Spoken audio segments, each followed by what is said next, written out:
project, Cross Zone, a strategy RPG that takes over 200 characters and puts them in this one handheld game. The characters span over the world of Namco, Capcom, so many of the highlight characters from all these franchises are in this game. As you continue to play, you'll unlock more pairs. Now you can't choose your exact duo. There's a set duo in the game, but you can choose your assist character. Every group has an assist character that they can launch out. So, just depending on whatever character you use, it's up to you, but keep in mind certain combos match with different characters. So if you have Ryu and Ken and they're doing their little hand-to-hand combo, maybe you want somebody as an assist character that can help enhance whatever they're doing. Now the combat, it's not a fighting round game, but sometimes it feels like that because you can select different attacks. So down and A will be a specific combo selection that you can do. So you hit down and A, then they're going at it. Whoever you're fighting, they bounce up in the air. Time the next combo right. So you're not just sitting back on autopilot. You got to know when to launch your next wave of combos. Keep it going. Keep the chain going. Earn more experience. Level up. That's the whole deal. That's a lot of the game. You know, some people might not be cool with that, but honestly, if you have your duo fighting of whoever, let's say Chris Redfield, Jill Valentine, Dante, Dimitri. I mean, the combinations, seriously, I could sit here and that could be the whole review, just me talking about the different combinations. That alone, just playing the game and getting, who am I going to get next? What team am I going to get next? As far as bonuses go, that's one thing I'm really not a big fan of.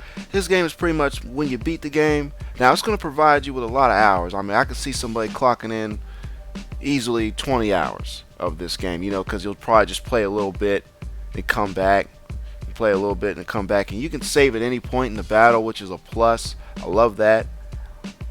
But keep in mind, if certain people die, it just boom right back to the menu screen. And like I say, there's nothing as far as features, special features go. There's nothing really there.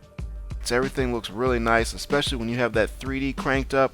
Something about 2D gaming on the 3DS, it looks really good. They do a good job with the depth perception. It looks really good, especially if you have, this is where it gets crazy. If you're on the battlefield and you're next to another pair of players, you can use that additional pair to help you in your battle. So let's say I got Ryu and Ken, I send them out, I hit the bumper, then I can send out Chun-Li and Morrigan, then I hit the right bumper and I send out my assist character. Have 5 people jumping one person, racking up the combos. It's in 3D, it looks sweet, it looks amazing.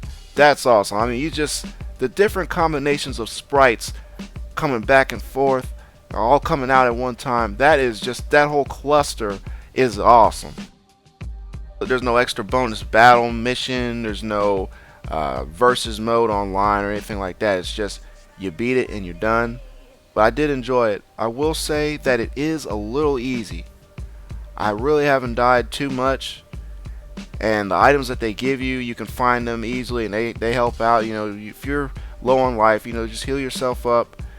I think there could have been more on the strategy aspect, you know, because like I say, it is quite easy, but again, that gets a little overshadowed because it's so slick seeing all this action going on at one time. But I'll say if you're a deep strategy fan, you might just want to rent this. But I mean, regardless, if you're a fan of just all these characters in general, it really feels like a love letter, because if you're picking certain teams, the audio will play. So you'll hear Ryu's theme. You play Frank West, you'll hear his theme song. Virtual Fighter, the same thing goes for all those guys. So, and sometimes in the cutscenes, the dialogue, how they interact with each other, it's all Japanese voice acting.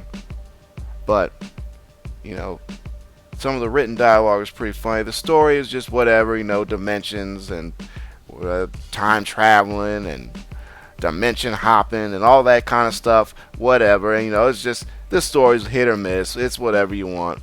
But mainly it's just about that gameplay, and I think that gameplay is really awesome. But I understand if you're a traditional strategy fan, it really doesn't put your brain to the test like other games would. It's a little too easy, but it's also super stylistic. So because of that fact, I gotta give it a 4 out of 5.